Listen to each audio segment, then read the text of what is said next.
Ukrainian President Volodymyr Zelenskyy has left the United States after that now infamous meeting with Donald Trump at the White House, but he did receive a warm welcome from UK Prime Minister Kier Starmer. Sky News Washington correspondent Annalise Nielsen joins us live now.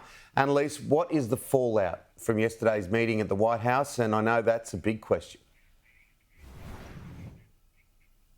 And look, we're still going to have to wait and see how this plays out in the next few weeks. But on the US side, they are furious at how this panned out. And to now see Volodymyr Zelenskyy go over to the UK, a warm embrace with the UK Prime Minister and some warm words of thanks to start their meeting, there will be a lot of bad blood in the US following that. And the sentiment we've heard from senior US officials who've been speaking out after this meeting in the Oval Office has been, well, if Zelenskyy has come in with this attitude that he doesn't need the minerals deal and he can do this without America, then maybe our contribution wasn't as much as they needed, and so best of luck to them. And of course, there's plenty of people in the US who are quite concerned that that means that the US is realigning itself closer to Russia. But from the US perspective and the Trump perspective of how they're running their foreign policy now, their perspective is they're simply walking away from all of it, and that what they wanted was to get everyone back to the negotiating table. So here's Zelenskyy meeting with the UK Prime Minister. I can guarantee you the US would have been watching this very frustrated that they didn't get the same kind of welcome when he arrived here in DC yesterday. I want to thank you, people of the United Kingdom, such big support from the very beginning of this war. Thank you, your team. And I'm very happy that His Majesty the King accepted my meeting tomorrow, and I'm thankful that you organized such a great summit for tomorrow.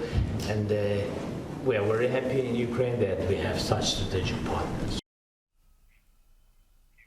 Now, it's quite important, the fact that Zelenskyy left here and went to the UK. This is what they need now, is European leaders to step up and put more money into defence, and critically the security guarantee that Zelenskyy wanted. He said that he was unhappy with this minerals deal, that the US was going to get 50% of all profits from these rare minerals mines in the Ukraine without any kind of reciprocal security guarantee. What the US side has said is, the best security guarantee we can give you is an economic interest in the region. And for the Trump approach, that is quite true. He cares more about economics of things than traditional alliances, security guarantees, and he will always do whatever he feels like doing. This is not the same kind of approach we've seen from presidents gone by, where there's an idea of there being precedent, there being assumed rules that they were going to follow. Trump is going to do what Trump wants to do. So from their perspective, giving over this economic guarantee was a big deal, and they didn't feel like Zelenskyy understood that or was behaving appropriately for what they were offering. This agreement that was supposed to be signed today was supposed to be an agreement that binds America economically to Ukraine, which to me, as I've explained, and I think the president alluded to today, is a security guarantee in its own way, because we're involved. It's now us, it's our interests. That was all explained. That was all understood. And nonetheless, for the last 10 days, in every engagement we've had with the Ukrainians, there's been complications in getting that point across, including the public statements that President Zelenskyy has made. And the other interesting reporting that's coming out this morning after this disastrous White House meeting is that there was this push from the Ukrainians to make this meeting happen. Kellogg's been quoted in the New York Post. This is the special envoy to Ukraine and Russia who went and helped negotiate this deal, saying that it was the Ukrainian request that Zelenskyy come and sign this deal in person, that they could have signed the deal 5 days ago remotely and had it done and dusted, and that he recommended against this meeting because he knew that there was so much friction still between Zelenskyy and Trump and that it wouldn't achieve anything. If that is all true, he was bang on the money, because it was a really frictious meeting, as we saw, and it ended as poorly as anything we've seen in modern history between two leaders in the Oval Office. There's really never been a confrontation like that in the Oval Office with a foreign leader. That tends to happen with more domestic negotiations. And what we've seen from the US side is them saying, we told them what the expectations were if he were to come. If he wants to defy that, he chose the outcome. But they insisted on coming to D.C. This agreement could have been signed 5 days ago, but they insisted on coming to Washington, and there was should have been a very clear understanding. Don't come here and create a such scenario where you're going to start lecturing us about how diplomacy isn't going to work. President Zelenskyy took it in that direction, and it ended in a predictable outcome as a result. It's unfortunate. That wasn't supposed to be this way, but that's the path he chose, and I think, frankly, sends his country backwards in regards to achieving peace, which is what President Trump wants at the end of the day, is for this war to end. Zelenskyy is now set to meet with King Charles tomorrow while he's in the United Kingdom. The big question now is, if there are negotiations, who is going to be in the middle? Because now it seems almost certainly that it can't be the US in the middle.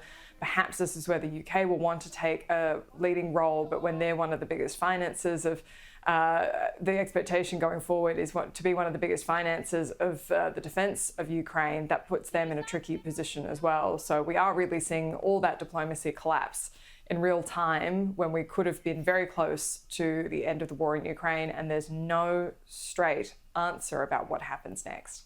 They are remarkable times, Annalise, and I don't think we've ever seen a more divided America. What is the response to those that are critical of the President and the Vice President, the way they conducted themselves, pardon me, in the Oval Office? Well, that's an interesting point, Tim, because right now, America has been quite divided. There's a long history, hundreds of years of America going through periods of division. But right now, America isn't as divided as it has been. To have such a conclusive result at the last election, and no, it wasn't the Reagan landslide, but to have Donald Trump win all the swing states, for there to be no doubt on election night that he'd won, that was decisive. And what we saw too was just this absolute revolt against just ordinary people being told that Joe Biden was fine, he didn't have any cognitive issues, and then they felt like Kamala Harris was forced on them. So we've seen also a huge collapse in support for the Democrats, and they're bereft of leadership at the moment. So what this has actually left is actually a moment of rare unity in America, where people are either very supportive of Donald Trump's agenda, or they're complacent and fed up and checked out. And there's likely to be further divisions down the line. But Ukraine was one of those issues where people knew it had to come to an end. Everyone knew what Donald Trump's thoughts were. He campaigned on this. And I can tell you, I've absolutely spoken to Trump supporters who supported Ukraine, who voted for him, and are devastated by how this is playing out. But no one's surprised. Even if they're horrified, they're not surprised, because he's been very upfront about this. So the fact he was coming to the table with a minerals deal, the fact he had a nice handshake with him, he was welcoming him into the Oval Office, that was going to be a joint press conference, that was all moving in a more positive direction than people had anticipated, until it blew up. And I think what's happened here, from watching the full press conference, the full Oval Office meeting, I should say, I would recommend anyone who is following the story closely to sit and watch that full 50 minutes, because it's hard to get the context of those last 5 minutes without the full meeting to see how it went off the rails.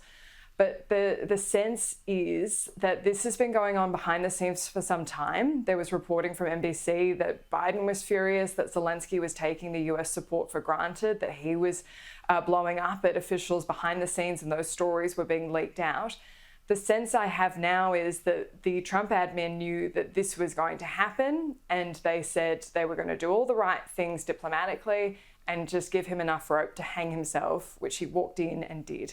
And I think that's the sense from the public commentary we've had today, that they knew. And there was that moment in the Oval Office, where Trump said, "No, I'm glad the media is seeing this, and this is why I let this go on so long." I think he's told us exactly what they were doing, and he knows that this has to come to an end at some point soon. They don't want this to be another Afghanistan on their hands. That was one of the biggest failures of the Biden administration, how that was so poorly handled. And so I think that all played into this diplomatic push. And again, for people who might not have followed the first Trump admin closely and are working on the same assumptions, he has a real team behind him this time who are ready, who are very competent people in their own right, and are all on the Trump agenda. So they're really in lockstep on this. And we saw that in the fallout yesterday as well. Everyone came out to support Trump. There was no obvious divisions among the Republicans. Thank you, Annalise. We'll get more throughout the course of the morning. Appreciate that.